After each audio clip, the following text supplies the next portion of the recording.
क्या देखो बच्चा क्वेश्चन क्या कह रहा है। क्वेश्चन ये कह रहा है कि हमें रिलेशन आर जो है वो हमें बताना है इसकी हेल्प से, ठीक है। और हमें एक हिंट दिए कि वो इंटीजर क्या होता है, -1 2 3 4 -5 -6 -7 +1 +2, मतलब -∞ से लेके +∞ तक वो सारे कैसे होते हैं इंटीजर होते हैं, है ना। तो चलो ठीक है, बात तो सही है। अब हमें रिलेशन बताना है, ये हमें दिया हुआ है क्या कि जो a माइनस बी है वो 2 से डिविजिबल होगा, यानी a माइनस बी है वो 2 से डिविजिबल होगा। इसकी हेल्प से हमें क्या बताने हैं, रिलेशन बताना है। क्या बताएं, रिलेशन बताना है। अब जैसे जैसे कि a की वैल्यू कितनी रखोगे, 1 रख दो, b की वैल्यू भी 1 रख दो, 0 आ जाएगा। 0 तो 2 से डिविजिबल होता है बेटा जी, तो हाँ ये 2 से डिविजिबल हो रहा है, ठीक है। ऐसे ही 2,0 है ना, फिर 3,1, मतलब कुल मिला के यही सारे, देखो ना ये सारे 2 दे रहे हैं ना सब्ट्रैक्ट होने पे, तो वही सब करना है। तो अब हमें बताना है कि सिमेट्रिक होगा कि नहीं होगा, है ना।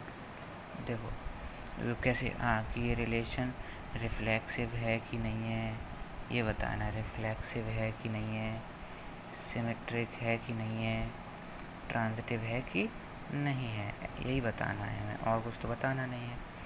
तो रिफ्लेक्सिव के लिए मैंने क्या बोला था, a, होना ज़रूरी है, यानी एक रिलेशन के अंदर सेम नंबर होना ज़रूरी है। देखो ना इसमें है सेम नंबर होगा तो a माइनस इक्वल्स टू 0, जो 0 है वो डिविजिबल है 2 से, वो किससे है, डिविजिबल बाई 2। तो यस ये है R इज़, यानी रिलेशन इज़ रिफ्लेक्सिव, है ना बच्चों। फिर वो सिमेट्रिक चेक करेंगे। सिमेट्रिक में मैंने क्या बताया था, a, b है तो b, a भी होना चाहिए, है ना। अच्छा एक बात बताओ बच्चा, जब a, b जो है वो 2 के बराबर है तो b, जो a होगा वो भी तो 2 के बराबर होगा, बस ये माइनस का 2 हो जाएगा।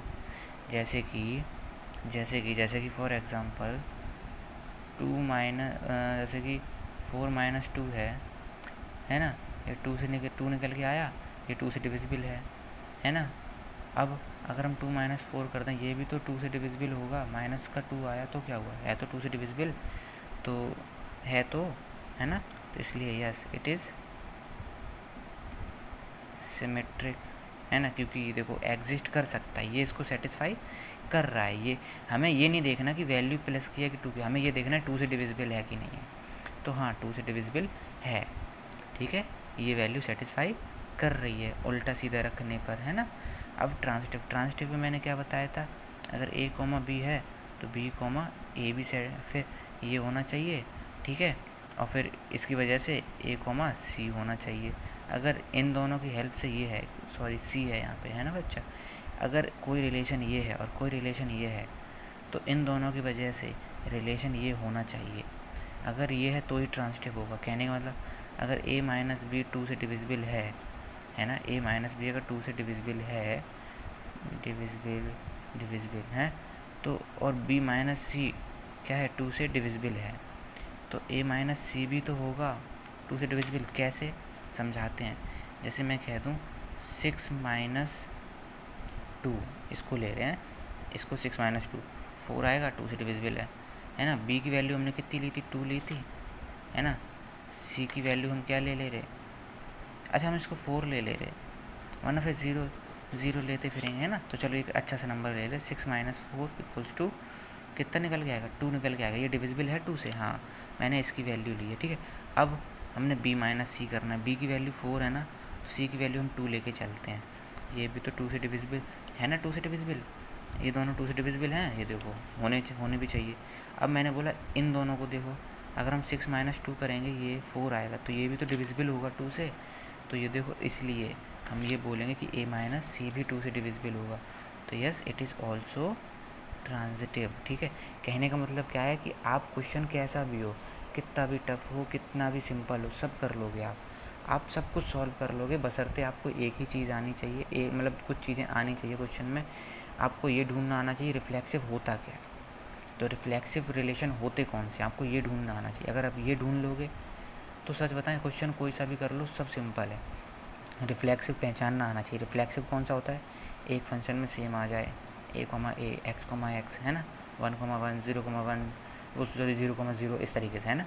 सिमेट्रिक में क्या है? अगर ए कॉमा बी है तो बी कॉमा ए आना चाहिए, सिमेट्रिक हो जाएगा। कहने वाला अगर 1,2 है तो 2,1 भी आना चाहिए, है ना। ट्रांसिटिव में क्या बताया? अगर ए कॉमा बी है और बी कॉमा सी है, दो दिए हैं, तो फिर तीसरा जो फंक्शन होना चाहिए वो ए कॉमा सी भी मौजूद होना चाहिए, है ना। इसको कॉमन हटा के ए कॉमा सी भी मौजूद होना चाहिए, तो वो ट्रांसिटिव बन जाता है। तो आपको अगर ये 3 चीज़ें ढूंढनी आ गई तो ये समझो कि इस चैप्टर में सब कुछ आ गया आपको, फिर ऐसी कोई चीज़ नहीं है जो कि आप कर ना पाओ। ठीक है, हमारा मेन फोकस इन तीनों पे होना चाहिए कि हमें रिफ्लेक्सिव ढूंढना आना चाहिए, सिमेट्रिक रिलेशन ढूंढना आना चाहिए, ट्रांसिटिव रिलेशन ढूंढना आना चाहिए। ठीक है, अब ये देखो, अब ये तीनों हैं, देखो, है ना। बस इसमें मेन क्वेश्चन में कुछ था क्या? कुछ नहीं था।